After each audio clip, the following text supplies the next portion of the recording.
Hello friends, welcome back to the channel. A couple of videos back, I demonstrated how to upgrade your Nvidia Shield firmware to Shield Experience 9.2 and highlighted the benefits that came with the upgrade. In this video, I will show you how to downgrade from the latest Shield Experience 9.2 to an older version 8.2.3.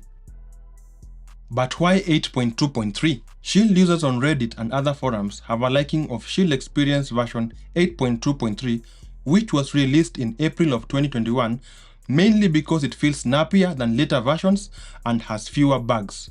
Whatever your reason for downgrading is, this video will show you how to. I credit Jenny over at XDA forums who publicly shared the files used in this tutorial. A link to the XDA thread is provided in the description. I will use the 2019 Shield Pro for this tutorial. Please do not use the provided files on another version of the Shield. If you choose to go through with this procedure, the risk is your own and I am not responsible for any bricked devices.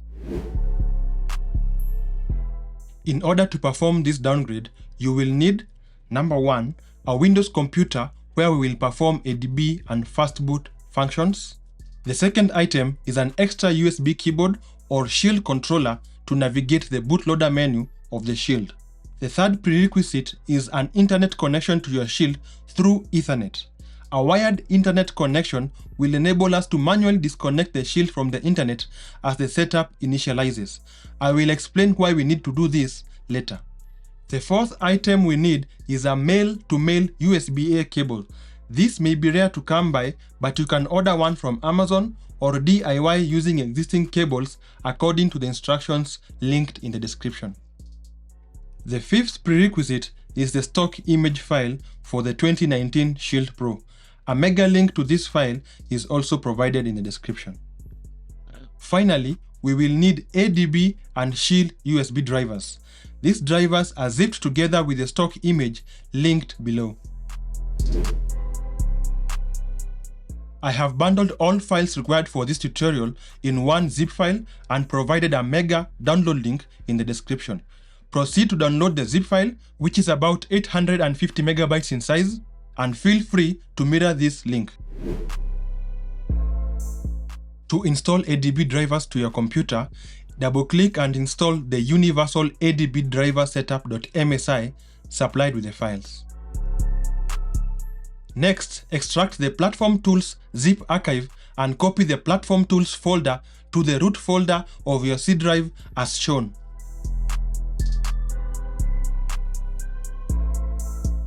To verify whether ADB is working, open the Platform Tools folder you just copied, press and hold the Shift key on your keyboard and right-click on the empty area. Now select the option to open PowerShell window here. In the PowerShell window, type ADB devices and hit enter. The return message "Daemon started successfully" implies that our ADB is working. All ADB commands used in this tutorial will be provided in the description.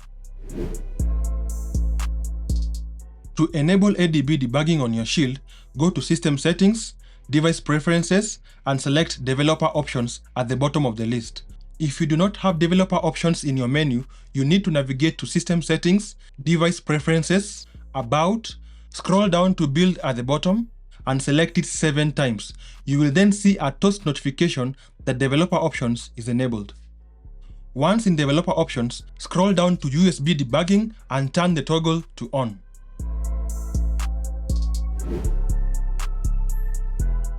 At this stage, we need to connect the Shield to the PC, a HDMI display, and a USB keyboard or Shield controller. Note that the keyboard or controller must remain connected at all times during this procedure. To connect the Shield to the PC, plug one end of the USB male-to-male cable into the USB port farthest from the HDMI port as shown in the video, and the other end to your PC. Afterward, plug the USB keyboard into the remaining USB port, connect a monitor via HDMI, and insert the Ethernet and power cables. Note that there is no sequence to this.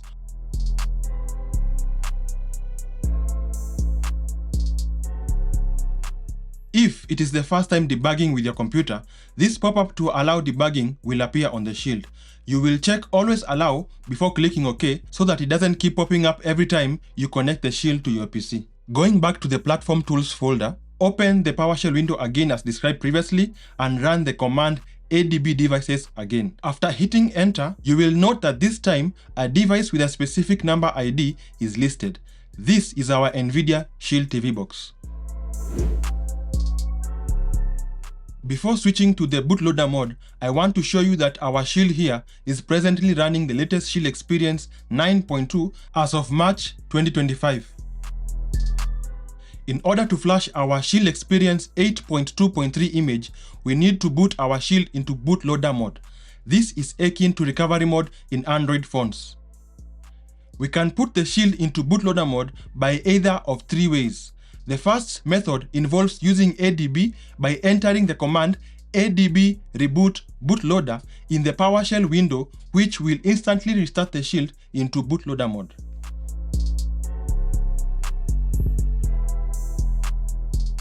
The second method is by pressing and holding the A and B buttons on the connected controller while plugging in the Shield to power.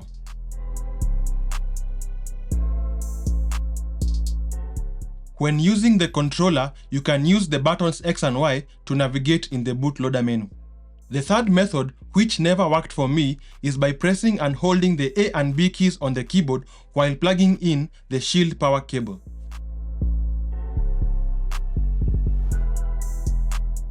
However, if you enter the bootloader mode using the adb method, you can navigate using the up and down arrow keys on the keyboard and select options with the enter key. Keep in mind that the keyboard must be connected to the Shield before entering bootloader mode. Otherwise, the keys will not function. After booting the Shield into bootloader mode while connected to your PC, search and open Device Manager in Windows to find an unknown device labeled fastboot. This is the Shield in bootloader mode, and we must therefore install the drivers for the computer to recognize and communicate with it. To do this, extract the shield drivers.zip we downloaded in step 1 earlier into a folder called shield drivers within the same directory. After extracting, return to Device Manager, right-click the fastboot device and select Update Driver. Choose Browse My Computer for drivers, then pick from a list. Click Next, select Have Disk, then browse to the Shield Drivers folder. Choose Android WinUSB.inf, click Open, then OK. Select Android bootloader interface from the model list, click Next and confirm installation. Once complete, Android bootloader interface will appear in Device Manager, indicating successful driver installation. To verify that the drivers are working, open PowerShell and enter the command fastboot devices. The Shield in bootloader mode should appear with a unique identifier as shown. Before flashing anything to the Shield, we need to first unlock the bootloader, a step that will erase all your data. To do this, enter the command fastboot OEM unlock and use the keyboard connected to the Shield to confirm. If you're using a controller, use X and Y buttons to navigate and the A button to select. Alternatively, you can use the connected keyboard or controller to select the option to unlock bootloader that is displayed on the bootloader menu. To wipe the system, run these fastboot commands in succession, allowing each command to finish. Note that in my case, the command fastboot erase data returned a no partition error but doesn't seem to affect anything.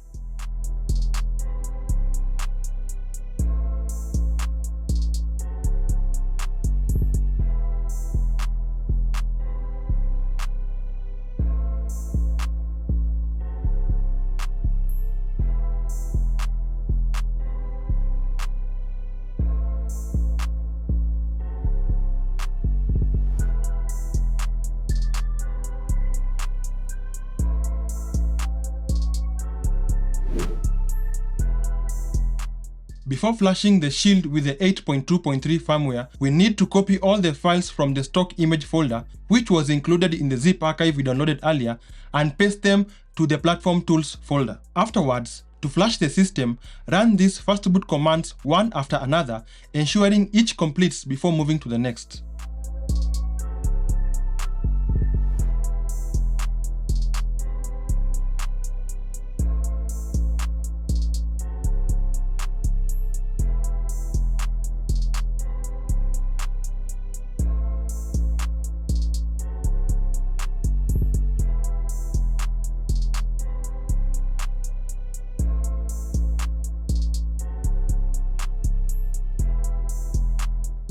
Please note that some parts of the flashing process have been fast forwarded to shorten the video. Be patient and wait for each step to finish.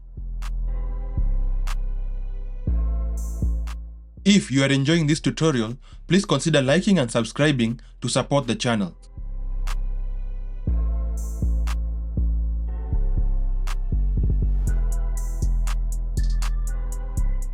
The last command, fastboot reboot, will reboot the shield. This message warns us that our bootloader is unlocked. With an unlocked bootloader, apps that stream protected content like Netflix and Prime Video will not work. Nvidia's AI upscaler will also not work when the bootloader is in an unlocked state. We will lock the bootloader again later from the bootloader menu, so do not fully set up your shield as yet, since when we lock the bootloader in the next step, all user data will be wiped again. Getting to this welcome screen is a confirmation that our shield boots successfully. From here, you can just unplug the shield power cable and replug, booting into bootloader using the shield controller A and B keys as demonstrated earlier. Once in the bootloader, you can use the controller to navigate and select the option to lock the bootloader. But for those who don't have a shield controller, we will need to use the ADB method to get into the bootloader. After setting up your Google account, unplug the Ethernet cable the moment you reach this completing setup stage. This will prevent the shield from downloading the latest firmware 9.2. Once on the home page, re-enable USB debugging as shown. You'll also notice the firmware is now version 8.2.3. This part of the video was previously used to demonstrate how to enable developer options and USB debugging for the very first time.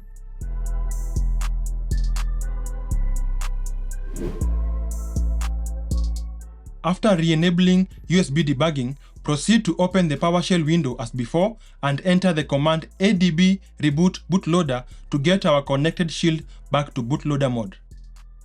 In bootloader mode, you can lock the bootloader by entering the command fastboot OEM lock or by selecting the lock bootloader option using the connected keyboard or controller like I did here. Keep in mind that locking the bootloader will erase all data, requiring you to set up your shield account again. As the shield boots up, you can now see that we no longer get the bootloader warning like before, since our bootloader is now locked. Apps that deliver protected video content will now work as usual. Up until now, the USB keyboard connected to the shield has been used for all inputs to the device. In case you want to reconnect the remote to your shield, hold down the home and back button for a few seconds until the backlight flashes.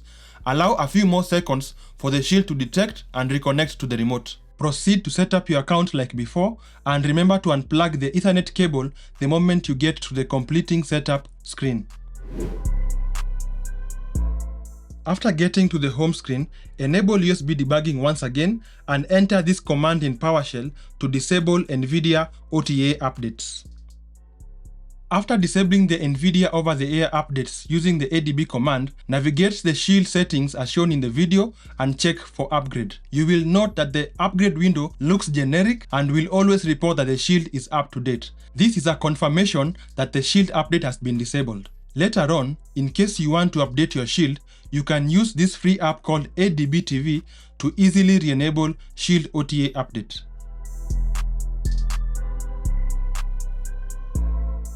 I hope this tutorial was helpful. Thanks for watching, and please like and subscribe to support the channel. Cheers!